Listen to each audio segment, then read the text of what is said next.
Hello all, आप सब लोगों का स्वागत है सिविल स्टैप हिमाचल पे। तो आज की वीडियो में हम लोग हिमाचल प्रदेश इकोनॉमिक सर्वे 2024-25 के नेक्स्ट चैप्टर के बारे में डिस्कशन करेंगे। इस चैप्टर में हम लोग तीन महत्वपूर्ण थीम्स के बारे में विचार विमर्श करेंगे, जहां पे सबसे पहले हम लोग देखेंगे हिमाचल प्रदेश के अंदर फॉरेस्ट्री का क्या स्टेटस है, किस तरह से फॉरेस्ट्री एक सेक्टर के रूप में हिमाचल प्रदेश का जो GSVA है उसके अंदर हम लोगों को कंट्रीब्यूट करता हुआ देखने को मिलता है। कितना हिमाचल में फॉरेस्ट कवर है, कितना हिमाचल में फॉरेस्ट एरियाज हैं, और उसके साथ साथ फॉरेस्ट को प्रिजर्व करने के लिए हिमाचल प्रदेश के अंदर कौन कौन सी स्कीम्स जो हैं उनको शुरू किया गया है। उसके बाद हम लोग हमारे नेक्स्ट टॉपिक के ऊपर मूव करेंगे, दैट इज एनवायरमेंटल प्रोटेक्शन, जहां पे हम लोग देखेंगे कौन कौन से महत्वपूर्ण इंस्टीट्यूशन हिमाचल प्रदेश के अंदर एनवायरमेंट को प्रोटेक्ट करने के लिए, और सबसे बड़ी बात जो क्लाइमेट चेंज के इंपैक्ट्स हैं उनको मिटिगेट करने के लिए काम कर रहे हैं, किस तरह से इंपॉर्टेंट इनिशिएटिव्स उनके द्वारा शुरू किए गए हैं, कैसे पॉलिसी मेकिंग में उनकी इन्वॉल्वमेंट है, किस तरह से रिसर्च को पुश किया जा रहा है। ये सारी की सारी जानकारी जो है वो हम लोग जो एनवायरमेंट एंड क्लाइमेट चेंज से संबंधित एस्पेक्ट्स रहेंगे उनके बारे में सर्वे में दी गई है। तीसरा हमारा हिस्सा रहेगा that is water resource management. जब हम लोग वाटर रिसोर्स मैनेजमेंट की बात करेंगे तो यहाँ पे जल जीवन मिशन का की जो इंप्लीमेंटेशन हिमाचल के अंदर हो रही है उसका क्या स्टेटस है, जहां पे हिमाचल प्रदेश के अंदर जो वो 100% इसके टारगेट को हम लोगों ने अचीव कर लिया है उसके बारे में डिस्कशन करेंगे। और नेक्स्ट हम लोग देखेंगे कि हिमाचल प्रदेश के अंदर जो इरिगेशन है उसका क्या पोटेंशियल है। क्लियर? तो इन इंपॉर्टेंट एस्पेक्ट्स के ऊपर जो आज के लेक्चर में डिस्कशन की जाएगी। हर बार की तरह स्पेसिफिक वीडियो में भी मैं मेंशन कर देता हूं, तो ये हमारा जो है वो आज हम लोग 8th और 10th चैप्टर के बारे में डिस्कशन करेंगे। और ये दोनों चैप्टर्स जो है एग्जाम पर्सपेक्टिव से काफी महत्वपूर्ण है, काफी रेलिवेंट है। इनकी PDF फाइल हमारे टेलीग्राम चैनल के ऊपर, हमारे एप्लीकेशन के ऊपर मौजूद है, आप लोग वहां से इसको डाउनलोड कर सकते हो। और उसके साथ साथ अगर हम लोग हिमाचल प्रदेश के इकोनॉमिक सर्वे की हार्ड कॉपी की बात करेंगे तो आप लोग डायरेक्टली इंस्टीट्यूशन से भी बात कर सकते हो। तो चलिए आज का जो हमारा वीडियो है इसको आगे बढ़ाते हैं और ज्यादा टाइम वेस्ट ना करते हुए जो सबसे पहला हमारा इंपॉर्टेंट एस्पेक्ट है उसके बारे में डिस्कशन करते हैं, that is forest in Himachal Pradesh. जब हम लोग हिमाचल प्रदेश के अंदर फॉरेस्ट की बात करते हैं तो यहाँ पे हमने दो तीन चीजें सबसे पहले ध्यान में रखनी है।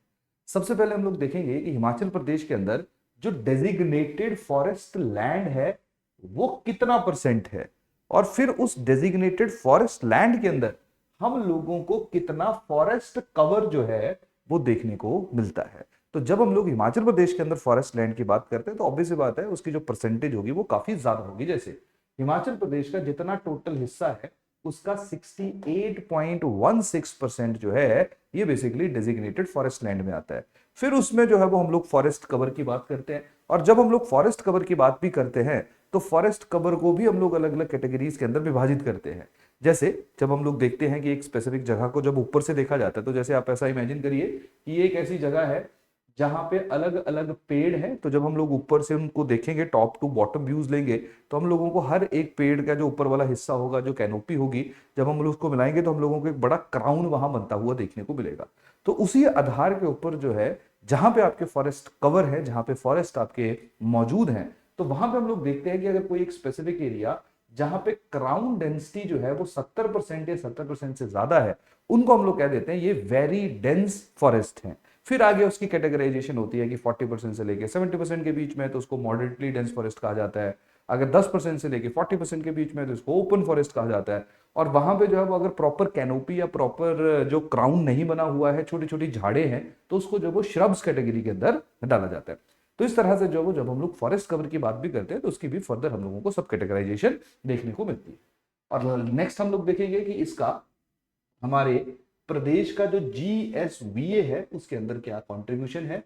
हालांकि जब हम लोगों ने चैप्टर 2 पढ़ा था वहां पे भी इसके बारे में डिस्कशन कर ली थी। तो चलिए एक एक करके जो सारे के सारे एस्पेक्ट्स के बारे में डिस्कशन करते हैं। तो देखिए जब हम लोग हिमाचल के अंदर टोटल फॉरेस्ट एरिया की बात करते हैं, डेजिग्नेटेड फॉरेस्ट एरिया की बात करते हैं, तो वो कितना है 37,948 स्क्वायर किलोमीटर, जो पूरे हिमाचल प्रदेश के एरिया का 68.16% है। लेकिन हम देखें कि फॉरेस्ट कवर कितना है, तो देखिए 2023 में एक रिपोर्ट आई है, Indian state of forest report, उसके अनुसार हमारे यहाँ पे जो टोटल फॉरेस्ट कवर है दैट इज 27.99%। और अगर हम लोग इसको किलोमीटर में परिवर्तित करेंगे दैट इज 15,580.33 स्क्वायर किलोमीटर।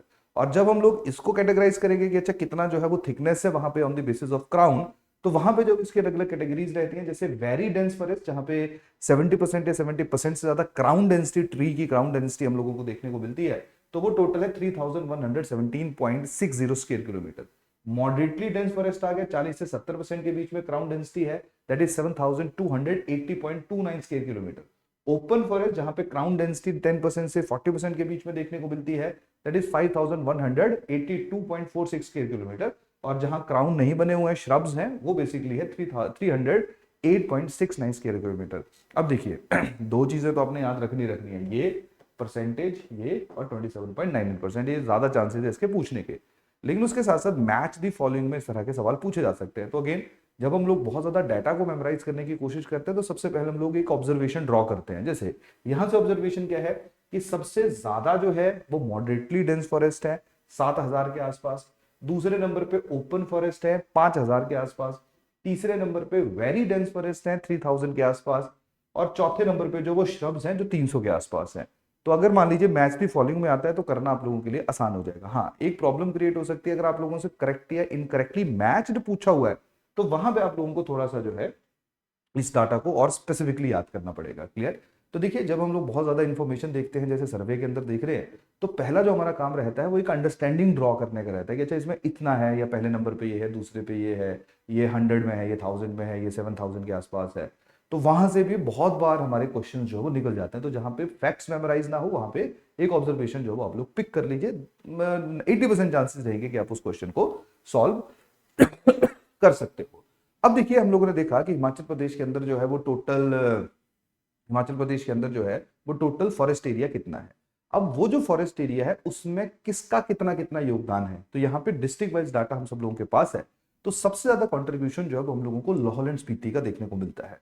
तो Lahaul and Spiti total area के अंदर जो कॉम्पोजिशन होल्ड करती है दैट इज 28.9%। तो जितना टोटल फॉरेस्ट एरिया है उसमें से 28.9% जो है वो लाहौल स्पीति के अंदर मौजूद है। दूसरे नंबर पे किन्नौर है 14.7, तीसरे नंबर पे जो है वो चंबा है 14.6। तो देखिए चंबा और किन्नौर के बीच में मात्र 0.1% का डिफरेंस है, तो इसको थोड़ा सा आप लोगों ने स्पेसिफिकली याद कर लेना है। तो सबसे पहले तो हम लोगों ने टॉप 3 देखे, अब बॉटम 3 देखते हैं। तो बॉटम 3 जो है वो हमारे रिलेटिवली प्लेन एरियाज हैं। जैसे हम लोग हमीरपुर की बात करेंगे, तो हमीरपुर जो टोटल फॉरेस्ट एरिया उसमें 0.4% इसका हिस्सेदारी है, ऊना की 0.6 है, बिलासपुर की 0.9 है। याद रखने के लिए यहाँ पे +0.2, यहाँ पे +0.3। तो इस तरह से जो वो टॉप 3 और जो बॉटम 3 और टॉप 3 जो है किसका कितना कंट्रीब्यूशन है हमारे हिमाचल प्रदेश के फॉरेस्ट एरिया में, इसको हम लोग इस तरह से एनालाइज कर सकते हैं। बाकियों का भी आप देख सकते हो, जैसे कुल्लू का जो वो 12.1% है, शिमला का 9.5 है, कांगड़ा का 8.3 है, मंडी का 5.3 है, सिरमौर का 3.2 है, सोलन जो है उसका 1.6% है। क्लियर होगी बात यहाँ पे? तो अगर थोड़ा सा और डिटेल में आप लोग जानना चाह रहे हो तो ये देखिए हिमाचल प्रदेश के अंदर टोटल कितना है 37,948 स्क्वायर किलोमीटर। तो सबसे ज्यादा कौन होल्ड कर रहा है? लाहौल स्पीति। तो लाहौल स्पीति देखिए क्या है 10,953 स्क्वायर किलोमीटर। दूसरे नंबर पे कौन है? दूसरे नंबर पे जो वो किन्नौर है, किन्नौर का कितना है 5,595 स्क्वायर किलोमीटर। तीसरे नंबर पे कौन है? चंबा है 5,523 स्क्वायर किलोमीटर। क्लियर? तो टोटल कितना है, कितना परसेंटेज का हिस्सेदारी आ रहा है। उसके बाद लोएस्ट जो है, सबसे कम जो है वो हमीरपुर का है, दैट इज 165 स्क्वायर किलोमीटर। उसके बाद ऊना का आ रहा है, दैट इज 212 स्क्वायर किलोमीटर। उसके बाद जो है वो बिलासपुर का आ रहा है, दैट इज 343 स्क्वायर किलोमीटर। तो आप लोग इस वाले डाटा को भी याद रखना, और जो परसेंटेज है वो ओवरऑल हमने उसका कंट्रीब्यूशन देखा। क्लियर होगी बात? अच्छा, उसके साथ साथ ना जब हम लोग क्लासिफिकेशन करते हैं तो हम लोग देखते हैं कि अच्छा जो फॉरेस्ट है उसमें हमारे जो है वो रिजर्व्ड फॉरेस्ट रहते हैं जहां पे ह्यूमन इंटरफेरेंस नाम मात्र होती है। डिमार्केटेड प्रोटेक्टेड फॉरेस्ट होते हैं जहां पे ह्यूमन इंटरफेरेंस तो होती है लेकिन साथ में डिमार्केशन होती है कि अच्छा ये जो है वो हमारा फॉरेस्ट एरिया का हिस्सा है। दूसरा जो वो अनडिमार्केटेड फॉरेस्ट, प्रोटेक्टेड फॉरेस्ट आते हैं कि डेजिग्नेटेड लैंड तो है लेकिन उसका पूरा जो वो डिमार्केशन नहीं हुई है, और बाकी जो है वो अदर फॉरेस्ट की कैटेगरी के अंदर आ जाते हैं। तो ये वाला डाटा भी आप याद रख लेना, रिजर्व फॉरेस्ट कितने हैं, डिमार्केटेड कितने हैं, अनडिमार्केटेड कितने हैं, और अदर फॉरेस्ट कितने हैं। क्लियर? तो इसके ऊपर पॉसिबिलिटी हो सकती है और इसके ऊपर हो सकती है। अब देखिए अगर इसी में ही और गहराई में पूछा जाएगा तो फिर कहीं ना कहीं जो अब हम लोगों को एक लाइन खींचनी पड़ेगी। पूछ तो कुछ भी सकते हैं जिस तरह से इनका मूड होता है, कर तो कुछ भी देते हैं, लेकिन हमें एक लाइन खींचनी पड़ेगी कि हमने किस लेवल तक जो है वो जाके गहराई में चीजों को पढ़ना है, क्योंकि कहीं ऐसा ना हो कि सर्वे के चक्कर में हम बाकी चीजें भूल जाए। क्लियर? तो इसमें से आप लोग स्पेसिफिक डाटा को जो वो पिक कर सकते हो। अच्छा, अब जब हम लोग डिस्ट्रिक्ट वाइज पॉपुलेशन की बात करेंगे, तो पार्टन डिस्ट्रिक्ट वाइज जब हम बात करेंगे, जैसे फॉर एग्जांपल उदाहरण के तौर के ऊपर चलो ठीक है, हमने देख लिया कि सबसे ज्यादा लाहौल स्पीति का हिस्सा है, फिर किन्नौर का है, फिर चंबा का है। अब हम देखेंगे किसी एक डिस्ट्रिक्ट का जितना टोटल एरिया है उसका कितना परसेंट एरिया जो है वो हिमाचल प्रदेश के अंदर डेजिग्नेटेड फॉरेस्ट लैंड है। तो यहां पे थोड़ा डाटा आपका हिलेगा। तो सबसे ज्यादा जो है पहले नंबर पे किन्नौर है, यानी कि जितना टोटल किन्नौर का एरिया है उसका 87.41% जो है वो क्या आ जाएगा, आपका डेजिग्नेटेड फॉरेस्ट एरिया आ जाएगा। दूसरे नंबर पे जो वो चंबा है, चंबा का कितना आ जाएगा, 84.68% आ जाएगा। तीसरे नंबर पे कुल्लू है, 83.41% है। चौथे नंबर पे लाहौल एंड स्पीति है, 79.13% है। तो देखिए लाहौल एंड स्पीति के जब ओवरऑल एरिया की बात करते हैं तो ये चौथे नंबर पे आता है। वैसे इसका कॉन्ट्रीब्यूशन सबसे बड़ी डिस्ट्रिक्ट है साइज वाइज, वैसे इसका कॉन्ट्रीब्यूशन जो है सबसे ज्यादा है, 10,000 के आसपास है। क्लियर होगी बात यहाँ पे। तो टॉप 4 कौन से हैं, सबसे पहले नंबर पे Kinnaur, then Chamba, then Kullu, then Lahaul and Spiti. Lowest उल्टा अगर हम बात करें तो देखिए परसेंटेज में कंट्रीब्यूशन में हमीरपुर जो है सबसे कम था। क्लियर। लेकिन जब हम लोग परसेंटेज वाइज देखेंगे एरिया में तो देखिए हमीरपुर से कम जो है वो ऊना का रहेगा। ऊना का जो है टोटल 13.77 है, तो 12वें नंबर पे ऊना, उसके बाद हमीरपुर 14.76%, फिर बिलासपुर 29.39%। अभी बड़ा मैप में भी सर्वे के अंदर भी इसी तरह का डाटा दिया हुआ है, लेकिन आप लोग जो इसको इस तरह से याद कर सकते हो। क्लियर हो गई बात यहाँ पे। तो टॉप टॉप हमने देख लिया, बॉटम 4 देख लिया, टॉप 4 देख लिया, तो थोड़ा सा परसेंटेज आप लोग यहाँ पे ध्यान में रख लीजिए। अब अगला हम लोग देखेंगे कि क्या क्या प्रेजेंस है फॉरेस्ट की, फॉरेस्ट एरिया, फॉरेस्ट कवर कितना है। अब हम लोग देखते हैं कि जो हमारी जीएसवीए है, क्लियर, उसके अंदर जो हमें कितना कंट्रीब्यूशन जो वो देखने को मिलता है। तो देखिए जब हम लोग जीएसवीए की बात करते हैं तो ओवरऑल जो हिमाचल प्रदेश का वैल्यू एडेड है उसमें डाटा देखिए 2024-25 में जो फॉरेस्ट्री एंड लॉगिंग सेक्टर है उसका 6,724 करोड़ रुपीस है करंट प्राइसेस के ऊपर। 2023-24 में 6,710 करोड़ रुपीस था। 2022-23 में 6,930 करोड़ रुपीस था। क्लियर। तो यहाँ पे क्या आप ऑब्जर्व कर रहे हो कि आप लोगों को बड़ा फ्लिप फ्लॉप है, जैसे यहाँ पे हाई है, यहाँ पे कम हो गया, यहाँ पे फिर थोड़ा सा आपको इंक्रीज होता हुआ देखने को मिला। क्लियर। जब आप लोग परसेंटेज वाइज ग्रोथ की बात करोगे, अब ये कांस्टेंट प्राइस के ऊपर इन्होंने रखा हुआ है, तो जब परसेंटेज वाइज बात करोगे तो 4.01% जो है वो 2024-25 का है। क्लियर। और 2023-24 की अगर हम बात करेंगे तो -1.47% है। थोड़ा सा अजीब सा मैप बनाया हुआ है, लेकिन चलिए फिर भी आप इन 2 सालों को जो वो थोड़ा सा याद में रख लीजिए कि किस तरह से जब हम लोगों ने यहाँ पे ग्रोथ रेट को ऑब्जर्व किया। तो यहाँ पे हमें डिक्लाइन देखने को मिला और फिर जो है उसके बाद हम लोगों ने थोड़ा सा 4.01% का जो है वो इंक्रीज देखा। बट ये करंट प्राइसेस है, ये कांस्टेंट है, तो शायद डाटा जो है उतना ज्यादा आप मैच नहीं कर पाओगे। जो ज्यादा हमारी काम की चीज है वो ये है, जो वो तो चलो ठीक है, लेकिन जो ज्यादा रेलिवेंट डाटा है वो ये है। अब देखिए जब हम लोग जीएसवीए की बात करते हैं, जब हम लोग जीएसवीए की बात करते हैं तो एक तो सबसे पहले हम लोग देखेंगे कि जो फॉरेस्ट्री एंड लॉगिंग है उसका ओवरऑल जीएसवीए के अंदर कितना कंट्रीब्यूशन है। अगर मान लो 100 रुपया प्रोड्यूस कर रहे हैं तो फॉरेस्ट्री एंड लॉगिंग से कितना पैसा जा रहा है। फिर दूसरा हम लोग देखेंगे जीएसवीए के अंदर ये हमारे primary sector agriculture and allied services के अंदर आता है, तो एग्रीकल्चर एंड अलाइड में जितना पैसा हमने कमाया उसमें से फॉरेस्ट्री एंड लॉगिंग का जो वो कितना पैसा है। क्लियर होगी बात यहाँ पे। तो देखिए जब हम बात करेंगे ओवरऑल जीएसवीए की तो 2024-25 का जो एडवांस्ड एस्टिमेट है, देखिए पहले एडवांस एस्टिमेट आता है, फिर फर्स्ट रिवीजन आता है, सेकंड आता है, फिर जाके हमें पता चलता है कि एग्जैक्टली कितना है। तो डाटा में हर साल थोड़े थोड़े चेंजेस रहते हैं। तो जब हम लोग 2024-25 की बात करेंगे तो वहां पे 3.10% कॉन्ट्रीब्यूशन है। जितनी टोटल जीएसवीए हिमाचल की है 3.10% पैसा जो आ रहा है वो फॉरेस्ट्री एंड लॉगिंग से आ रहा है। 2023-24 की बात करेंगे, that is first revise estimate, वो कितना है 3.39% है। सेकंड रिवाइज एस्टिमेट 2022-23 की अगर हम बात करें 3.86 है। तो क्या देख रहे हैं हम लोग, यहाँ पे हम लोग डिक्लाइन जो है वो ऑब्जर्व कर रहे हैं। सिमिलरली जब आप ओवरऑल एग्रीकल्चर यानी कि ओवरऑल हमने देखा, अब हम लोग स्पेसिफिकली देखेंगे कि एग्रीकल्चर सेक्टर के अंदर इतना किसका कितना कंट्रीब्यूशन है। तो देखिए 2022-23 में 29.57, 23-24 में 23.79, 24-25 में 21.09। तो यहाँ पे भी ओवरऑल कंट्रीब्यूशन में आप लोग क्या ऑब्जर्व कर रहे हो, यहाँ पे भी आप लोग ओवरऑल डिक्लाइन ऑब्जर्व कर रहे हो। क्लियर होगी बात। तो देखो पहली ऑब्जर्वेशन है जी कम हो रहा है, फिर दूसरी ऑब्जर्वेशन एग्जैक्टली कितना है, लेकिन ये डाटा आप लोग ध्यान में रख लेना स्पेसिफिकली ये 2024-25-23 ये वाला जो डाटा है कि ओवरऑल कितना कंट्रीब्यूशन जो हम लोगों को फॉरेस्ट्री एंड लॉगिंग सेक्टर का देखने को मिल रहा है। क्लियर होगी बात यहाँ पे। डन। तो ये सबसे पहली और इंपॉर्टेंट चीज होगी। अब देखिए दूसरी और महत्वपूर्ण चीज के बारे में अगर डिस्कशन करें तो जब हम लोग फॉरेस्ट कंट्रीब्यूशन। अब हम देखेंगे फॉरेस्ट से रिलेटेड क्या क्या चैलेंजेस हैं, क्या क्या प्रॉब्लम्स हैं। तो देखिए यहाँ पे फॉरेस्ट और एनवायरनमेंट को हम लोग इंटीग्रेट कर सकते हैं। फॉरेस्ट, एनवायरनमेंट, क्लाइमेट चेंज, ये काफी हद तक जो है एक दूसरे के साथ एसोसिएटेड है, एक दूसरे के साथ लिंक्ड है।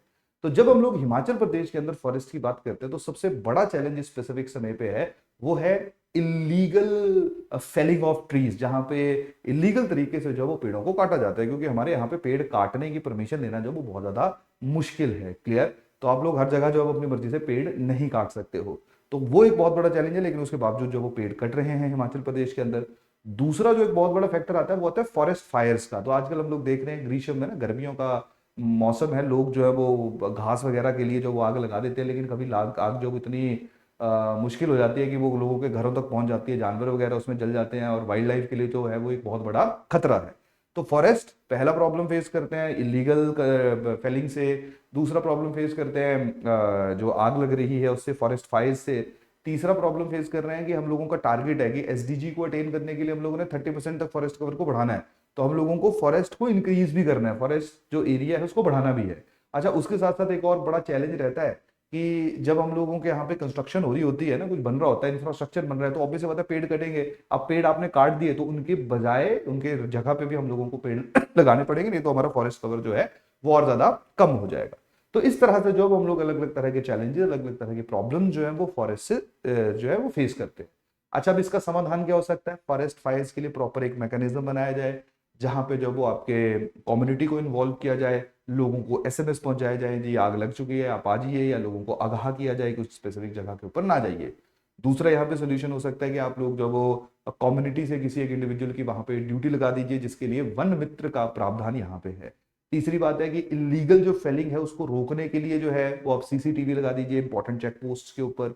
उसके साथ जो फॉरेस्ट गार्ड्स हैं उनकी ज्यादा से ज्यादा नियुक्ति करिए। क्लियर? और नेक्स्ट आ जाएगा कि पेड़ लगाने के लिए जो है वो आप लोग अलग अलग तरह की जो सेंट्रल गवर्नमेंट की स्कीम्स है, स्टेट की स्कीम्स है, उनके जरिए जो है वो आप लोग अपने फॉरेस्ट कवर को और इंक्रीज कर सकते हो। तो यहाँ पे आप लोगों को इसी तरह की जानकारी जो वो देखने को मिलेगी। तो जब हम लोग गवर्नमेंट इनिशिएटिव्स की बात करते हैं तो सबसे पहले फॉरेस्ट प्लांटेशन। तो फॉरेस्ट प्लांटेशन कैसे हो रही है? Compensatory afforestation fund management and planning authority, CMPA. तो इस कैंपा जो है इसका मेन काम क्या होता है कि जैसे फॉर एग्जांपल किसी इंडस्ट्री ने जो है वो इंडस्ट्री लगाने के लिए पेड़ काटे तो उनसे पे पैसा लेगी और उसके बदले जो वो पेड़ लगाएगी। Clear? National afforestation programme central government का, ग्रीन इंडिया मिशन, और उसके साथ साथ एक्सटर्नल एडेड प्रोजेक्ट है जैसे वर्ल्ड बैंक के द्वारा, बाहर के इंस्टीट्यूशन जीका के द्वारा, जीएएस के द्वारा। तो अलग अलग इंस्टीट्यूशंस के द्वारा जो वो हमारे यहाँ पे अलग अलग तरह के जो प्रोजेक्ट्स हैं उनको लॉन्च किया गया है। तो उससे संबंधित जो आप वो टारगेट यहाँ पे रखे गए हैं। तो इस साल का टारगेट हमारा था 8,000 हेक्टेयर का, और अचीव अभी तक हमने किया है 6,715 हेक्टेयर। लेकिन ध्यान रखिए जो डाटा है ये जो है वो मार्च तक का, दिसंबर 2024 तक का है। देर इज अ पॉसिबिलिटी कि शायद हम पूरा टारगेट जो 8,000 का है उसको अचीव कर लेंगे 31 मार्च 2025 तक, क्योंकि जब सर्वे लिखा जाता है मेनली दिसंबर या अक्टूबर तक का डाटा जो है वो सर्वे के अंदर होता है। तो पहला हिस्सा आ गया प्लांटेशन, दूसरा आ गया मैनेजमेंट। तो मैनेजमेंट में क्या करेंगे हम लोग? फॉरेस्ट फायर्स और इलीगल जो लॉगिंग हो रही है, फेलिंग हो रही है ट्रीज की, उनको हम लोगों ने किस तरह से रोकना है? तो उसके लिए क्या किया जाएगा? सीसीटीवी लगाए जाएंगे, और साथ में जो वो रैपिड फॉरेस्ट फायर टीम्स बनाई जाएंगी, सर्कल और बनाई गई है सर्कल और डिवीजन लेवल के ऊपर। लोगों को जो एसएमएस के जरिए जो वो बताया जा रहा है। साथ में मुख्यमंत्री वन विस्तार योजना, जहां पे जो बैरन फॉरेस्ट लैंड है वहां पे ग्रीन कवर को बढ़ाने के लिए सरकार के द्वारा शुरू की गई थी 2023 में, जहां पे 5,500 हेक्टेयर के ऊपर की जो प्लांटेशन है वो 2024-25 का टारगेट रखा गया था। वन मित्र स्कीम, जहां पे वन मित्र जो है 2061 वन मित्र जब उनकी अपॉइंटमेंट होगी सरकार के अकॉर्डिंगली, इसकी रिक्रूटमेंट प्रोसेस जो वो अभी भी चली हुई है, अब ये चलती रहेगी। उसके बाद नेक्स्ट आ जाएगा एक्सपेरिमेंटल सिल्वीकल्चर फेलिंग। तो जब हम लोग पूरे फॉरेस्ट को प्रिजर्व करते हैं, प्रोटेक्ट करते हैं, दैट इज सिल्वीकल्चर। क्लियर? तो सिल्वीकल्चर फेलिंग जो है उनको कुछ डिविजन्स में अलाउ किया गया है, और वो कहां कहां कर दिया गया है? नूरपुर, भराड़ी, बिलासपुर और पोंटा साहिब के अंदर। क्लियर? तो बिलासपुर डिवीजन में, पोंटा डिवीजन में और नूरपुर डिवीजन में जो है वो खैर, चील और साथ में जो साल की स्पीसीज हैं, साल के जो वृक्ष हैं, उनकी जो कटाई है उसको जो है वो परमिट कर दिया गया है। और अभी तक 13,000 खैर के ट्री जो है उनको काटा जा चुका है, जिससे 33,272 मैन डेज ऑफ वर्क जो वो जनरेट हुआ है। एक दिन अगर एक इंसान काम करेगा उसको 1 डे मैन वर्क जो वो कंसीडर किया जाता है। तो यहाँ पे लाइवलीहुड भी आ रहा है, और उसके साथ साथ जो वो लोग फॉरेस्ट से अपनी इनकम भी जनरेट कर पा रहे हैं। और खैर वगैरह तो आप लोग देखोगे, खैर जो है वो मेनली कमर्शियल पर्पस के लिए हम लोगों के द्वारा लगाए जाते हैं।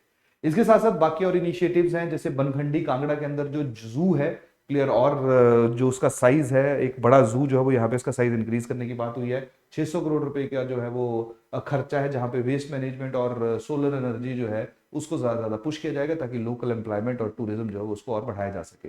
100 फॉरेस्ट गार्ड्स की रिक्रूटमेंट होनी है। उसके साथ साथ इको टूरिज्म के लिए जो है वो एक गाइडलाइंस आई थी ministry of environment, forest and climate change की 2021 में। उसके बेसिस के ऊपर हिमाचल प्रदेश की इको टूरिज्म पॉलिसी बनी है 2024 में, जहां पे ये जो है वो इको टूरिस्ट साइट्स जो उनको ज्यादा पुश कर रहे हैं। इको टूरिज्म का मतलब है कि जिस तरह से जो चीज बनी हुई है उस चीज में किसी तरह का चेंज ना किया जाए, बहुत ज्यादा अननेसेसरी इंफ्रास्ट्रक्चरल डेवलपमेंट ना की जाए। जो चीजें जैसी हैं, जैसे फॉर एग्जांपल हम लोगों के यहाँ पे जो फॉरेस्ट हाउसेज हैं वो बहुत सारे हैं, तो आप लोग अगर बुकिंग करवाना चाहो, वैसे बड़ा मुश्किल है ना, इन जनरल मुश्किल होता है कराना, लेकिन आप करवा सकते हो। जो एप्लीकेशन है, वेबसाइट है, उसके जरिए जो है आप एक ऐसी जगहों को के ऊपर जा सकते हो जिन जगहों को सरकार जो है वो इको टूरिज्म पर्सपेक्टिव से पुश करने की कोशिश कर रही है। उसके साथ साथ 245 ट्रैकिंग रूट जो उनको आइडेंटिफाई किया गया है, जिनको कैटेगराइज किया गया, आसान रूट्स भी हैं, मुश्किल रूट्स भी हैं। और उसके साथ साथ Shoghi camping, Potter Hills, Solang, Kasol, Bir Billing, यहाँ पे जो है वो पीपीपी के जरिए जो है वो इको टूरिज्म को पुश किया जा रहा है। तो ये भी जो है वो बेसिकली आप लोगों का कि जो एनवायरनमेंट है उसमें आप किस तरह का चेंज ना करो, और जो आपका एग्जिस्टिंग फॉरेस्ट कवर है उसमें भी किस तरह का नेगेटिव इंपैक्ट जो है हम लोगों को पड़ता हुआ देखने को ना मिले। उसके साथ इंटरनेशनल प्रोजेक्ट्स हैं। इंटरनेशनल प्रोजेक्ट्स की अगर हम बात करेंगे तो देखिए, इंटरनेशनल प्रोजेक्ट्स में एक तो क्लाइमेट चेंज से संबंधित है, एक लोगों को क्लाइमेट चेंज के साथ साथ एनवायरमेंटल प्रोटेक्शन के साथ साथ जो है वो लाइवलीहुड भी प्रोवाइड करेगा।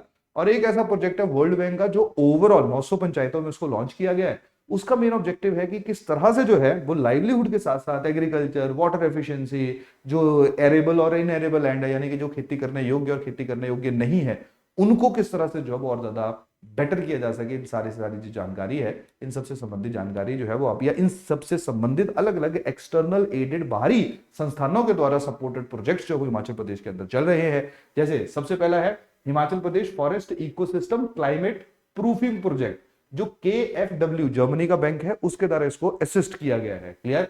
टोटल 308 करोड़ का जो है वो ये बजट है। इसका मेन ऑब्जेक्टिव है कि किस तरह से जो है वो फॉरेस्ट इकोसिस्टम को और ज्यादा बेटर किया जा सके, ताकि वो क्लाइमेट चेंज से प्रोटेक्ट कर सके, या ताकि वो क्लाइमेट चेंज के इंपैक्ट को मिटिगेट कर सके। ये बेसिकली 2 डिस्ट्रिक्ट्स में लॉन्च हुआ है, चंबा और कांगड़ा में। इसके ऊपर प्रीलिम्स में सवाल आ चुका है कि ये वाला प्रोजेक्ट कहां कहां चला है।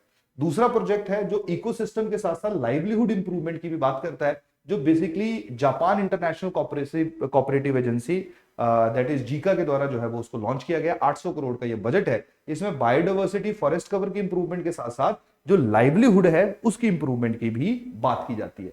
तीसरा जिसका मैं जिक्र कर रहा था, जो वर्ल्ड बैंक के द्वारा एड किया गया है, 900 ग्राम पंचायत जो कि शिवालिक और मिड हिल जोन्स के अंदर स्थित है, वहां पे इसको इंप्लीमेंट किया गया है। 7 साल की जो इसकी टोटल ड्यूरेशन है, $100 मिलियन का जो वो इसका बजट है। तो देखिए इसके काफी ब्रॉड टारगेट है। जैसे इसका टारगेट है मिल्क प्रोडक्शन को इंक्रीज करना, तो ये ओवरऑल जो उस जगह के अंदर लोग रह रहे हैं उनकी डेवलपमेंट की बात कर रहे हैं, तो मिल्क प्रोडक्शन को 20% बढ़ाने की बात कर रहा है, फार्मर की इनकम को 30% तक बढ़ाने की बात कर रहा है, एग्रीकल्चरल प्रोडक्टिविटी को 25% तक बढ़ाने की बात कर रहा है, वाटर प्रोडक्टिविटी को 30% तक बढ़ाने की बात कर रहा है, और उसके साथ साथ जो नॉन एरेबल 2 हेक्टेयर जो लैंड है 2 हेक्टेयर उसकी ट्रीटमेंट करेगा, और उसके साथ साथ जो एरेबल है जहां पे खेती कल्टीवेशन योग्य है लेकिन नहीं हो पा रही है, उसको भी, उसकी जो सिचुएशन है उसको भी ये और ज्यादा इंप्रूव करेगा। क्लियर। और टोटल पैसा जो सैंक्शन किया गया था 2024-25 में 153.79 करोड़ रुपीस जो वो सैंक्शन किया गया। तो आप लोग जो वो इनको 3 स्पेसिफिक स्कीम्स हैं, एक लाइवलीहुड, एक क्लाइमेट चेंज, एक लाइवलीहुड क्लाइमेट चेंज और overall development of the farmers, उनके ऊपर जो वो वर्ल्ड बैंक के द्वारा ये integrated climate resilient rain fade जो प्रोग्राम है उसकी शुरुआत की गई है। क्लियर होगी बात यहाँ पे। तो ये हमारा पहला हिस्सा आ गया। अब हम दूसरे हिस्से की बात करेंगे। तो देखिए अब हम बात करेंगे कि जब फॉरेस्ट और स्पेसिफिकली एनवायरमेंटल प्रोटेक्शन और क्लाइमेट चेंज से जो है वो किस तरह से हम लोगों ने निपटना है, तो उसके लिए बेसिकली 2 इंपॉर्टेंट इंस्टीट्यूशंस है, एक हिमकॉस्टे आ गया और दूसरा जो है वो department of environment science and technology, science technology and climate change आ गया। क्लियर। DESCC आ गया। तो ये दोनों के दोनों जो है ये अलग अलग तरह से हिमाचल प्रदेश के अंदर जो क्लाइमेट चेंज या एनवायरमेंटल प्रोटेक्शन है उससे संबंधित चाहे पॉलिसी मेकिंग में पार्टिसिपेट कर रहे हैं, रिसर्च को पुश कर रहे हैं, उसके साथ साथ लोगों में जागरूकता पैदा कर रहे हैं। जैसे जो हिमकॉस्ट है उसका ज्यादातर जो ऑब्जेक्टिव है वो रिसर्च, पॉलिसी मेकिंग और अवेयरनेस रिलेटेड कैंपेन रहेगा। इसका जो मेन काम रहेगा DSCC का, clear, department of environment science technology and climate change का, ये हिमाचल प्रदेश की सरकार के द्वारा इसका जो मेन रहेगा वो किस तरह से इम्प्लीमेंटेशन की जा सके, किस तरह से जो वो ग्राउंड लेवल के ऊपर काम हो सके। तो इसके द्वारा अलग अलग इनिशिएटिव्स लिए गए हैं, जैसे for example climate change action plan जो वो बनाए गए हैं डिस्ट्रिक्ट लेवल के ऊपर और उनको पंचायती लेवल के ऊपर जो वो इम्प्लीमेंट किया जाएगा हर क्षेत्र के अनुसार। इसके साथ साथ मुख्यमंत्री हरित विकास छात्रवृत्ति योजना, जो पोस्ट ग्रेजुएट है उनको रिसर्च करने के लिए जो वो 2 सालों तक छात्रवृत्ति स्कॉलरशिप जो वो प्रोवाइड की जाएगी। उसके साथ साथ जो वो प्रॉपरली नीड असेसमेंट स्टडी, जहां पे क्लाइमेट चेंज के जो इम्पैक्ट है उनको असेस किया जाएगा और किस तरह से उनके इम्पैक्ट को मिटिगेट करना है, उसके लिए स्टडी एक कैरी आउट कर रहा है। माइनिंग को ये प्रॉपरली मॉनिटर कर रहा है। उसके साथ साथ जो जीआई टैग्स हैं उनको ये प्रमोट कर रहा है ताकि नेशनल और इंटरनेशनल प्राइस में जो हमारे यहाँ पे जीआई टैग्स हैं उनको फेयर प्राइस मिल सके। साथ में ये प्लास्टिक वेस्ट मैनेजमेंट के ऊपर काफी काम कर रहा है। पहली बात, प्लास्टिक जो हमारे यहाँ पे बैंड है, प्रोहिबिटेड है, क्लियर। और दूसरी बात, अगर मान लीजिए प्लास्टिक है तो उसको सरकार वापस भी खरीदती है और जब वो वापस खरीदती है तो वो 75 रुपीज पर केजी के हिसाब से खरीदती है, चाहे वो इंडिविजुअल्स हैं या रैक पिकर्स है, उनसे जो है वो सामान वापस खींचा जाता है। इसके साथ साथ इसके द्वारा काफी अवार्ड्स भी दिए जा रहे हैं इंडिविजुअल्स को, ऑर्गेनाइजेशंस को, इंस्टीट्यूशंस को जो एनवायरमेंटल कंजर्वेशन के ऊपर काम कर रहे हैं। 2024-25 में 7 ऐसे अवार्ड जो इनके द्वारा दिए गए। इसके साथ साथ ये रिसर्च एंड डेवलपमेंट को भी पुश कर रही है और साथ में जो मॉडल इको विलेजेस स्कीम है उनको भी इसके द्वारा प्रमोट किया जा रहा है ताकि हमारे यहाँ पे जो गांव है वहां पे इंफ्रास्ट्रक्चरल डेवलपमेंट की जगह जिस तरह का हमारा इंफ्रास्ट्रक्चर है, एग्जिस्टिंग इंफ्रास्ट्रक्चर है, नेचुरलिस्टिक इंफ्रास्ट्रक्चर है, उसी को यूज किया जाए और उसी को ही प्रमोट किया जाए। उसके साथ साथ जब वो climate change adaption and resilience building, ये भी बहुत अच्छा काम कर रही है स्पेसिफिक टाइम पे, जहां पे एक बायलिटरल इनिशिएटिव है हिमाचल प्रदेश की ministry, that is ministry of environment forest and climate change, और जर्मनी का एक डेवलपमेंटल बैंक है, डेवलपमेंट इंस्टीट्यूशन है, दैट इज GIZ। इसका जो मेन ऑब्जेक्टिव है वो ये है कि जो ड्रॉट प्रोन एरियाज है वहां पे 5000 वुमेन फार्मर्स जो हैं उनको प्रॉपर्ली ट्रेनिंग दी जाएगी किस तरह से वो वहां पे एग्रीकल्चरल प्रैक्टिसेस कर सकते हैं।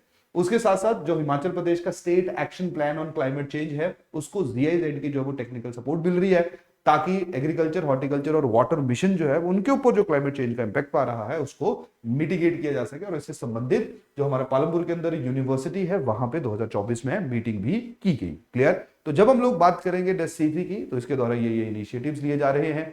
दूसरा, हम जब लोग बात करेंगे हिमकॉस्ट की, दैट इज हिमकॉस्टे की, Himachal Pradesh council for science technology and environment, जिसकी जो फॉर्मेशन है वो 1986 में हुई। मेनली पॉलिसी फॉर्मुलेशन, अवेयरनेस से रिलेटेड काम जो इसके द्वारा किए जाते हैं।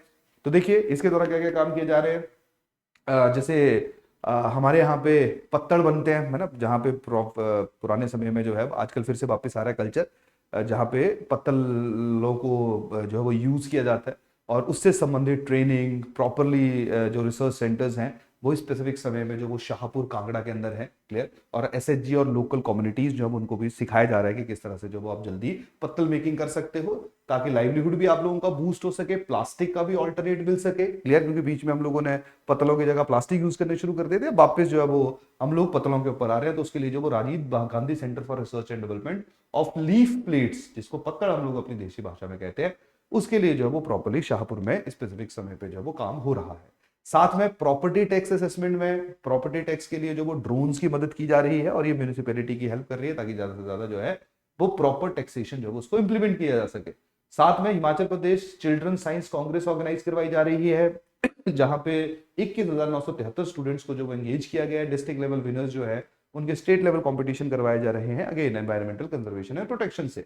उसके साथ साथ जो वो GI टैग्स में हेल्प की जा रही है, चंबा की चुक है, उसके साथ साथ बहुत जौ है और उसके साथ साथ जो है वो आप लोगों को प्लेक्ट्रंथस हनी देखने को मिल रहा है, जो स्पेशल तरह का जो है वो एक फ्लावर रहता है, वहां से वो हनी एक्सट्रैक्ट होता है, काफी रेयर है। तो उन 3 चीजों के लिए जो वो जैसे बहुत जौ, चुक और साथ में जो हनी है, इसके लिए ये प्लान कर रहा है कि कैसे जो है वो ज्योग्राफिकल GI जो है वो ऑलमोस्ट फाइनलाइज हो चुका है। देखते हैं कि इनको जो वो GI कब मिलेगा।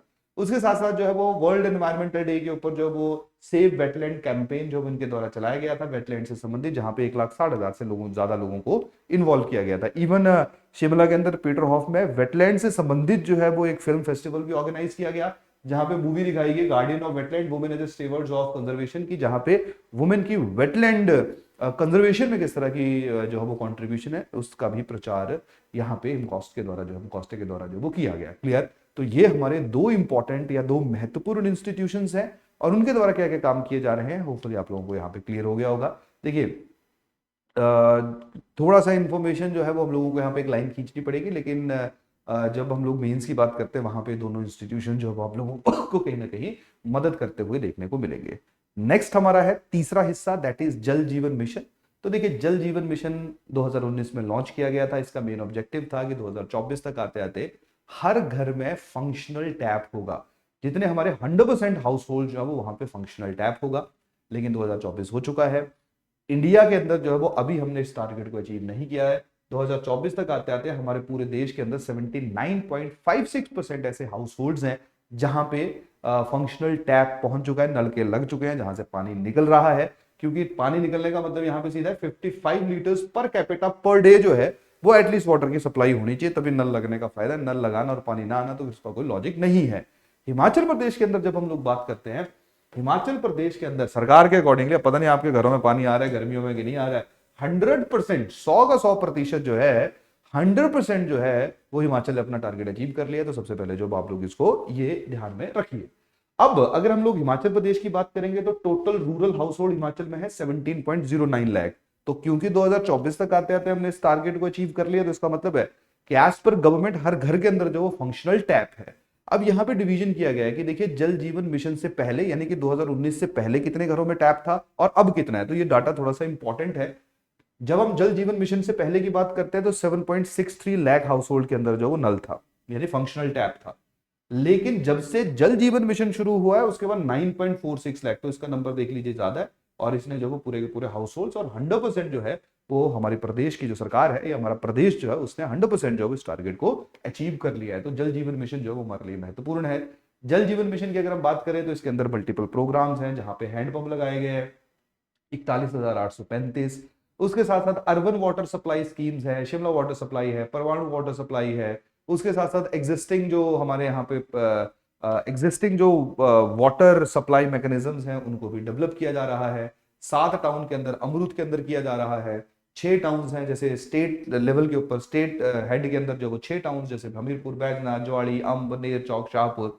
तो इनको एक बार आप लोग पढ़ लीजिए, ठीक है। पता नहीं कितना इंपॉर्टेंट है लेकिन फिर भी एग्जाम के लिए स्पेसिफिकली क्या क्या जल जीवन मिशन के अंदर जो वो क्या क्या इंपॉर्टेंट स्टेप्स उठाए गए हैं इनके बारे में हम लोगों को आइडिया होना चाहिए। तो सबसे पहले जब हम लोग वाटर मैनेजमेंट की बात करेंगे तो वाटर मैनेजमेंट में पहला हिस्सा जल जीवन मिशन है, दूसरा इरिगेशन है। तो देखिए जब हम लोग इरिगेशन की बात करते हैं तो ये देखो हिमाचल प्रदेश के अंदर टोटल जो लैंड है वो तो हमें पता है 5 पॉइंट, जो टोटल हिमाचल प्रदेश के अंदर लैंड है दैट इज 5.567 मिलियन हेक्टेयर है। इनमें से जो कल्टीवेबल लैंड है, ठीक है, जहां खेती हो सकती है दैट इज 0.583 मिलियन हेक्टेयर है। और इरिगेशन पोटेंशियल किस जमीन का जहां पे इरिगेशन हो सकती है दैट इज 0.335 मिलियन हेक्टेयर। अभी तक हमने 0.309 मिलियन हेक्टेयर तक जो इरिगेशन हम लोग कर चुके हैं, जिसमें मेजर एंड मीडियम इरिगेशन जो है वो 0.050 मिलियन हेक्टेयर की है और माइनर इरिगेशन पोटेंशियल जो है दैट इज 0.285 मिलियन हेक्टेयर की है। तो देखिए जब हम लोग मेजर एंड मिलियन की मीडियम की बात करते हैं, माइनर की बात करते हैं, तो देखो जब 10,000 हेक्टेयर से ज्यादा किसी एक स्पेसिफिक एरिया के लिए इरिगेशन स्कीम बनाई जाती है, प्रोजेक्ट बनाया जाता है, तो वो मेजर में आता है। मीडियम में 2,000 से लेके 10,000 के बीच में आता है। माइनर में 2,000 हेक्टेयर के कम जमीन को जो सिंचाई की जाती है, इरिगेशन दी जाती है, वो उसके अंदर आता है। क्लियर होगी बात। अब देखिए हिमाचल प्रदेश जो है वो हमारे यहाँ पे बहुत बड़ा लैंड जो है वो प्लेन एरिया, पंजाब में तो काफी है, हिमाचल में हमें थोड़ा सा मुश्किल है मिलना। क्लियर, यही कारण है हमारे यहाँ पे माइनर ज्यादा जो है वो अगर हम लोग बात करेंगे माइनर जो है वो ज्यादा पोटेंशियल कैरी करते हैं। तो माइनर इरिगेशन जो है वो हम लोगों को कितना एरिया में इसकी पोटेंशियल है वो आप लोग यहाँ पे डाटा देख सकते हो। तो अगर हम लोग अब देखेंगे हिमाचल में मेजर और माइनर, या माइनर तो नहीं, मेजर और मीडियम कौन कौन से हैं, तो देखिए मेजर आ गया शाहनगर प्रोजेक्ट आ गया कांगड़ा के अंदर। टोटल इरिगेशन एरिया जो वो 15,287 हेक्टेयर का है। अभी तक 10,042 हेक्टेयर जो है वहां पे इरिगेशन पहुंच चुकी है। मीडियम इरिगेशन की अगर हम बात करें, बल वैली आ जाएगा क्लियर 2000, मंडी में 2,780 हेक्टेयर का। कांगड़ा के अंदर जो वो सिद्धार्था आ गया 3,150 हेक्टेयर का। चंगर आ गया बिलासपुर में 2,350 का। Pina Singh CCA cultivable command area Nurpur के अंदर आ गया 4,205 हेक्टेयर का। नदौन के अंदर आ गया 2,980 हेक्टेयर का, स्पेसिफिक टाइम पे अंडर डेवलपमेंट है। तो ये जो है वो हमारे मीडियम इरिगेशन प्रोजेक्ट आगे, ध्यान रखना ज्यादा नहीं है तो इनकी कैपेसिटी आप याद रख सकते हो। माइनर की अगर हम बात करें 2024 में 810 करोड़ रुपया सैंक्शन किया गया है। टारगेट जो है दैट इज 6275 हेक्टेयर का है। 2024 अक्टूबर तक हमने 2577 कर लिया हुआ है। खर्चा टोटल 114.79 करोड़ कर चुके थे इस स्पेसिफिक समय पे। क्लियर? बाकी एग्जैक्टली इसमें हमने कितना जो है वो इरिगेशन कवरेज की है, ये जब अगले साल का सर्वे आएगा तब हम लोगों को जो है इसके बारे में आइडिया लगेगा। क्लियर होगी बात यहां पे? तो ये हमारे जो है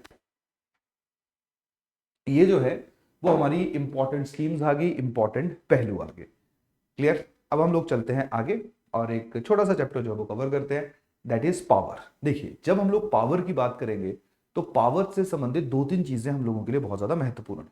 क्या देखना है हम लोगों ने? देखो, सबसे पहले पावर पोटेंशियल कितना है, कितना हम लोग हार्नेस कर रहे हैं।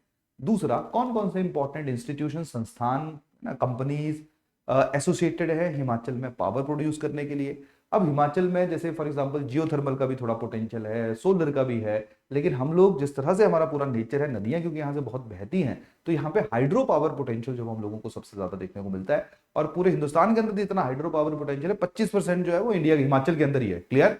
तो हिमाचल में कौन कौन सा इंस्टीट्यूशन क्या क्या कर रहा है, जैसे फॉर एग्जांपल जो वो स्टेट इलेक्ट्रिसिटी बोर्ड क्या कर रहा है, हिमुर्जा जो है वो उसके द्वारा क्या किया जा रहा है, पावर कॉर्पोरेशन के द्वारा किया किया जा रहा है, कौन कौन से प्रोजेक्ट रन किए जा रहे हैं, उनकी कितनी कैपेसिटी है, इनके बारे में जो वो थोड़ी सी हम लोग जानकारी प्राप्त करेंगे। और उसके साथ आई थिंक ये तीन चीजें जो हमारे लिए यहाँ पे सबसे ज्यादा रेलिवेंट रहेंगी। तो चलिए जल्दी से जो इस स्पेसिफिक चैप्टर को कवर कर लेते हैं।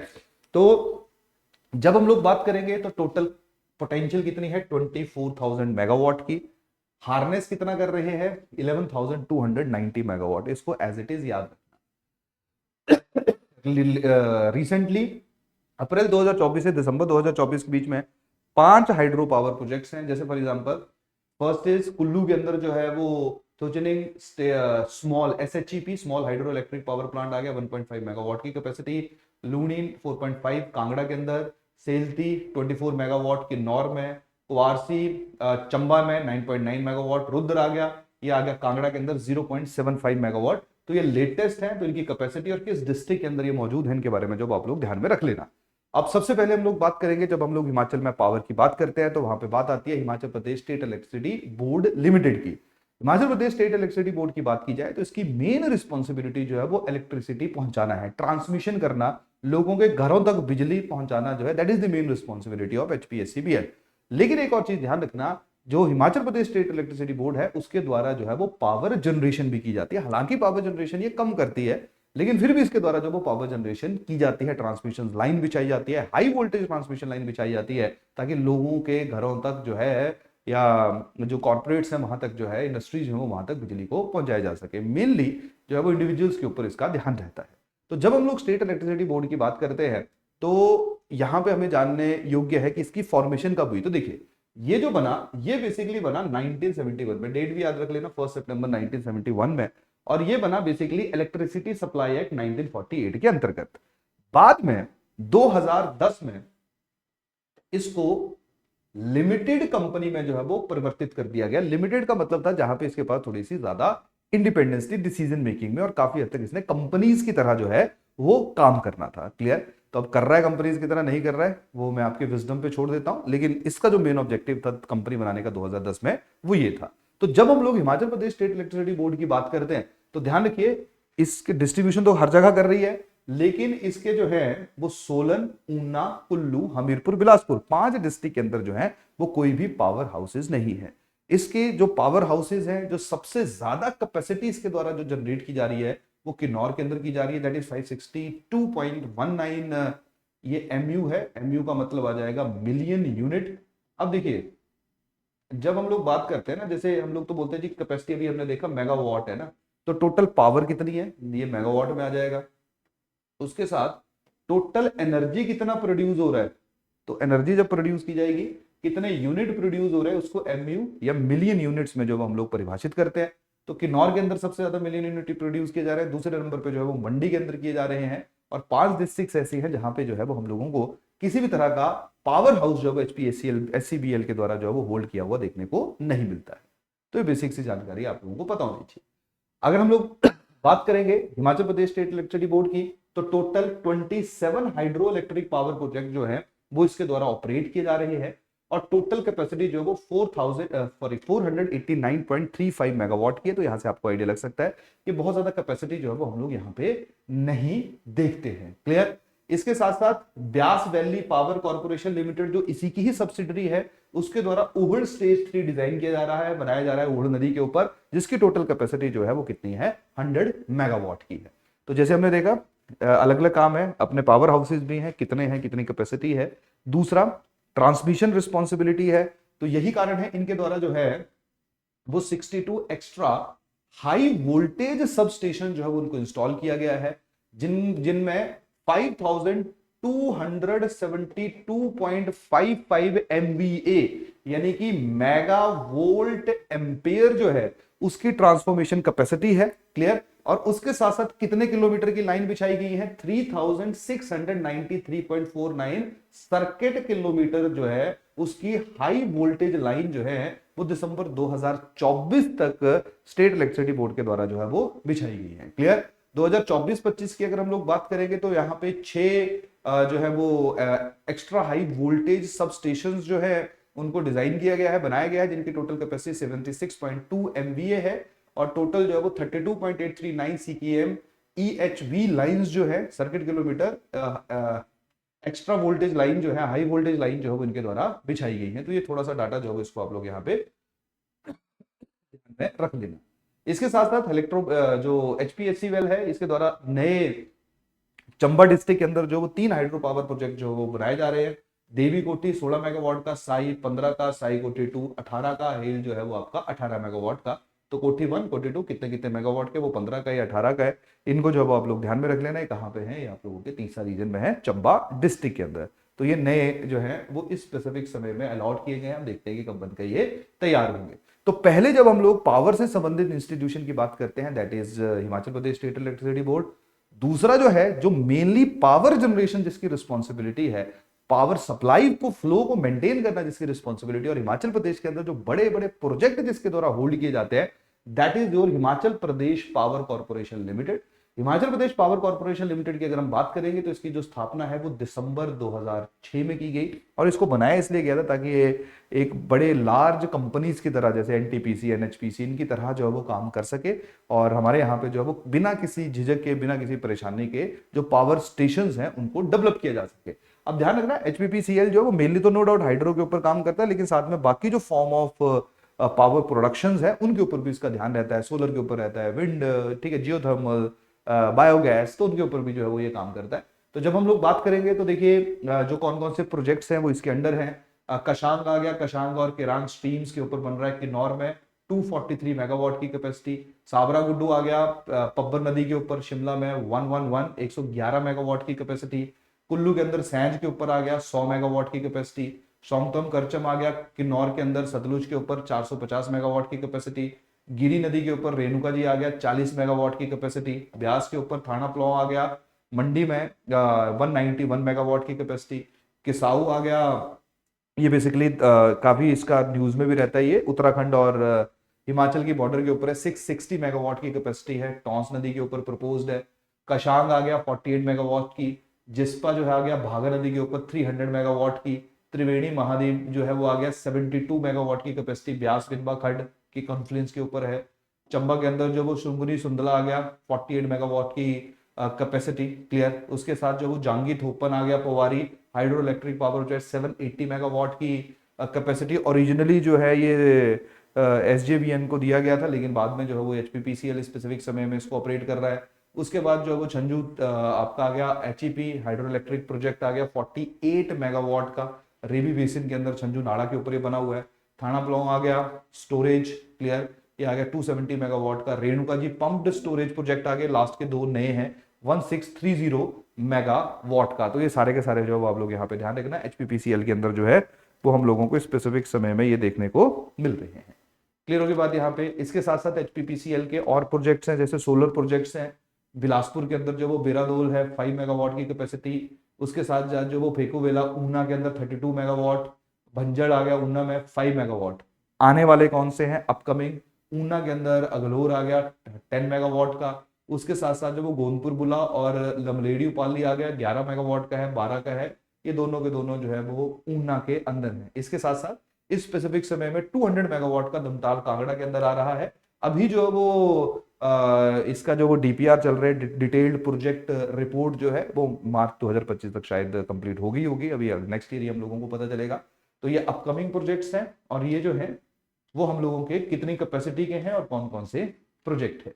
इसके साथ साथ ऑल्टरनेट के ऊपर भी काम कर रही है, जैसे सोलर एनर्जी पे तो हमने देख ही लिया। ग्रीन हाइड्रोजन के ऊपर काम कर रही है, 1 मेगावाट का पायलट प्रोजेक्ट इसने शुरू किया है।